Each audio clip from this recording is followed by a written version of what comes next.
Olá, irmãos, a paz do Senhor. Aqui é o pastor Sérgio Barros. Estamos aqui na linda e bela São Pedro da Aldeia, nesse dia maravilhoso, para gravar mais uma mensagem devocional para você. Fique com a gente e acompanhe a nossa mensagem até o final.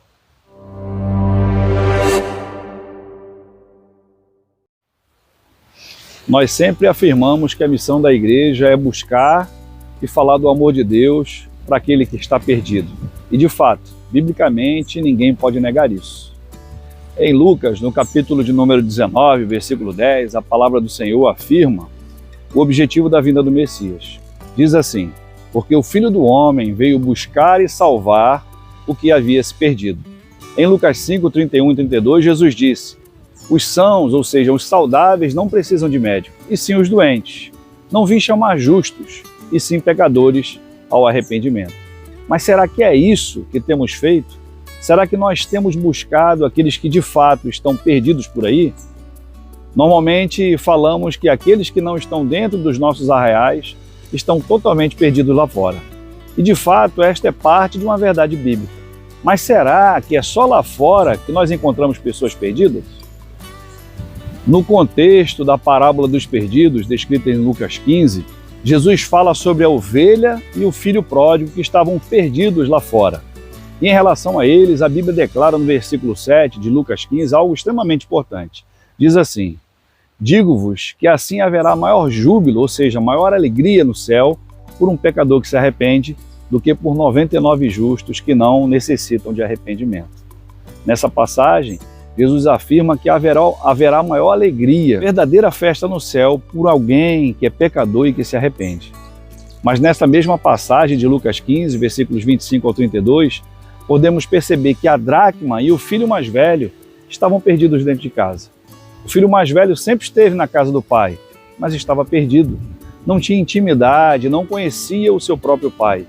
E o pior, ele tinha ciúmes do seu irmão mais moço, que havia tomado uma atitude extremamente egoísta e gastado todo o patrimônio do seu pai com bebedice e com prostituição. Mas que um dia se arrependera e arrependido volta ao seu pai e o recebera de braços abertos. O filho que ficou em casa estava de coração tão endurecido que não conseguia se alegrar com o seu pai pelo retorno de seu irmão arrependido e em segurança. Mas aí vem a pergunta: quem são de fato esses perdidos? Como Deus os trata?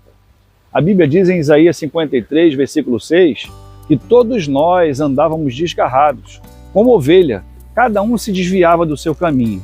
Ou seja, todos nós, eu e você, estávamos perdidos, sem rumo, sem destinos, condenados, como mortos que andam.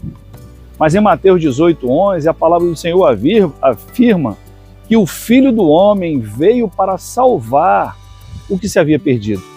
Meus amados, é Deus quem vem ao nosso encontro.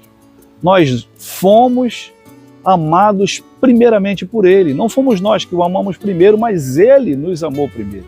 Atos 27, versículo 22, o apóstolo Paulo diz que o povo que estava com ele no navio, navegando ali na costa de Creta, ele diz o seguinte: mas vos admoesto para que tenhais bom ânimo, porque não se perderá nenhum de vós, somente o navio. Nessa passagem, o apóstolo Paulo, ele afirma que um anjo lhe havia aparecido para dizer-lhe que, pela misericórdia de Deus, nenhum daqueles homens que estavam com ele no barco haveriam de se perder naquela tempestade. As coisas se perderiam, mas as pessoas seriam salvas. Nessa passagem nós percebemos que as coisas se perderam, o barco se perdeu, o patrimônio material se perdeu, mas as vidas foram salvas. As pessoas são muito mais importantes do que as coisas, do que o que é material. Muitas vezes nós usamos as pessoas para conseguir as coisas, quando na verdade nós deveríamos usar as coisas com o propósito de alcançar as pessoas para Jesus. Deus diz em Ezequiel 34:16, buscarei as ovelhas perdidas e trarei de volta as que se desviaram. Sararei a que estiver ferida e cuidarei da recuperação da fraca. Porém, a teimosa e desobediente eu a consumirei. Contudo, todas apacentarei com justiça e com carinho. Que nós possamos, em Deus, ter a coragem, a ousadia para buscarmos aqueles que estão lá fora, carentes de Deus, mas que estão perdidos, sem a luz que é Cristo Jesus, que um dia nos iluminou.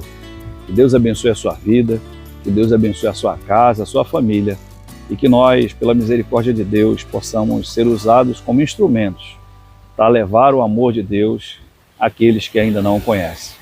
Grande abraço e até o próximo vídeo, se Deus assim nos permitir. Tchau, tchau. Fiquem com Deus.